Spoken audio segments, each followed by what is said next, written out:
Kia ora, New Zealand. Welcome to Sweet Chain Live. My name's Matt Drake. This is episode 160.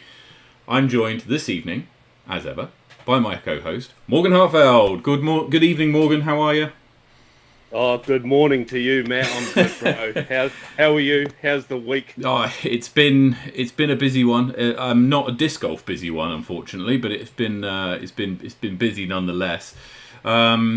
How's it been for you?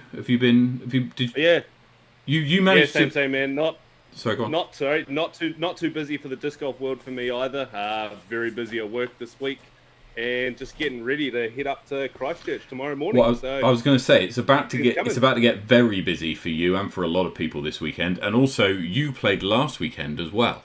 So you got 5 weeks on the trot, as we said about last week, and most likely the week before. Wow. Got Queenstown Classic last weekend, GCO this weekend, Armageddon, and then Montana Flat the weekend after that. So this is... She's busy. She's busy. She is busy. We're going to have a look at the results of the Queenstown Classic and Makaripi a little bit later on. Also, we've got our guests tonight. We've got Avery Jenkins, Ella Hansen, and I think Maverick Robinson's hanging around as well.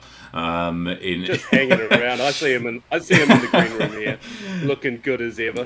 So we're going to have a chat to them about their trip so far. They've been here a few days now, I think, and also about GCO, how it's all shaping up. Morgan, you arrive tomorrow morning, and you got one of the latest. I hope so. You got one of the later tee times, eh?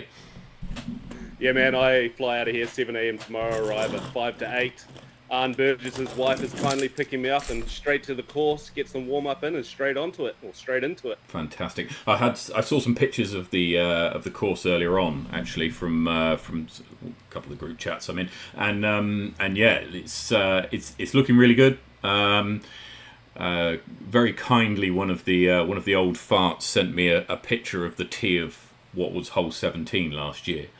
And I just it sent a shiver down my spine, needless to say. Hole 14 for anyone playing it this year, I think it is. So, yeah. Yeah, I'm about 14 holes away from breaking my game plan on that hole. So I'll let you know tomorrow afternoon how that goes, or you can just keep an eye on the score and you can see if I win with the game plan. I shall be watching it. I suspect I certainly wasn't at that weekend. I wasn't the only person who took an 8 that weekend, or averaged an 8 over the 3 rounds. And I suspect I won't be the only person. I suspect that there'll be some people who take some high scores on it this weekend as well. She's a cruel mistress, that one. But yeah. Anyway, let's get into it. We're going to kick off with some hot scores. Morgan, take us through the south. All right, Matt. Let's start off down in Queen's Park, and Mr. Chris Leatherby this week taking down Queen's Park with a 12 under par. Headed on over into Chingford, and Mr. Kelvin Cummings, who's been providing some tunes tonight in between conversations that have been had on the mic between Avery, Arne Burgess, and a few of the other guys at the GCO at Robbie's and Riccarton. But Mr. Kelvin Cummings has shot a 6 under par this week to take down Chingford. Jaden Menzies, 7 under par at Brockville this week. Queenstown Gardens is